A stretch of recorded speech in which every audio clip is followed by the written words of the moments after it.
Doctor Babasaheb आंबेडकरांनी जेव्हा विषमतेच्या विरोधात आणि जाती अंताच्या लढ्यासाठी शेड्यूल कास्ट फेडरेशन किंवा रिपब्लिकन पार्टी ऑफ इंडियाची संकल्पना मांडली ना, तेव्हा त्यांचा उद्देश केवळ एका विशिष्ट जातीचा विकास नव्हता. या देशातल्या शोषित, वंचित आणि हजारो वर्ष परिघाच्या बाहेर फेकलेल्या सर्व घटकांना अनुसूचित जाती या एका छत्राखाली त्यांनी आणण्याचं काम केलं. त्यांना एक राजकीय, सामाजिक आणि घटनात्मक ओळख देणं हा त्यामागचा मुख्य हेतू होता. तो साध्यही झाला. आंबेडकरी एकीची एक राजकीय ताकद, याच एकजुटीच्या जोरावर आंबेडकरी समाजानं देशाच्या राजकारणामध्ये आणि समाजकारणामध्ये आपलं अढळ असं स्थान निर्माण केलं.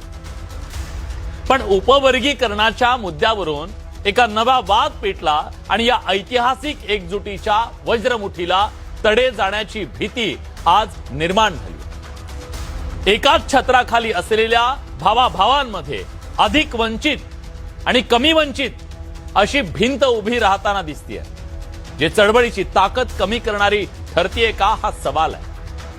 अनुसूचित जातींच्या उपवर्गीकरणाच्या मुद्द्यावरून सध्या संपूर्ण देशभरात, महाराष्ट्रात सुद्धा एक नवं वैचारिक आणि राजकीय वादळ घोंगावू लागले. सर्वोच्च न्यायालयाच्या त्या निकालानंतर या विषयानं जे गंभीर वळण घेतलेलं आहे, त्यामुळे आंबेडकरी चळवळ आणि दलित समाजमन अक्षरशः ढवळून निघालंय.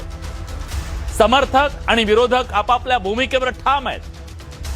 पण या वादातून उमटणाऱ्या तीव्र प्रतिक्रिया तितक्या चिंताजनक आहेत. एकमेकांच्या आदर्शांवर टीका केली जातीये, एकमेकांच्या झेंड्यांबद्दल बोललं जात आहे. ज्या एका झेंड्याखालचा समाज आज अनेक झेंडे खांद्यावर घेऊन फिरू लागलाय. या पार्श्वभूमीवर एक अत्यंत संवेदनशील पण तितकाच महत्वाचा प्रश्न आज बडे मुद्देच्या माध्यमातून आपण मांडतो या महाराष्ट्राच्या समोर. उपवर्गीकरणाच्या वादामुळे आंबेडकरी जनतेच्या ऐतिहासिक एकजुटीला तडा जातोय का? हा प्रश्न जितका भावनिक आहे तितकाच तो आंबेडकरी जनतेच्या अस्तित्वाशी जोडला गेलेला आहे. उपवर्गीकरण हिताचं की नुकसानकारक याचं उत्तर भविष्यातल्या अंमलबजावणीवरती अवलंबून असेल.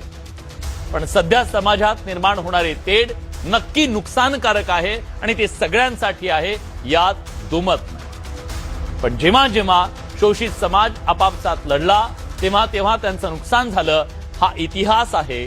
उपवर्गीकरणाच्या मुद्द्यावरून जर समाजात अंतर्गत कटुता निर्माण झाली तर ती बाबासाहेबांना अभिप्रेत असलेल्या प्रबुद्ध आणि एकसंध समाजाच्या स्वप्नाला नक्की नख लावणारी ठरेल, यात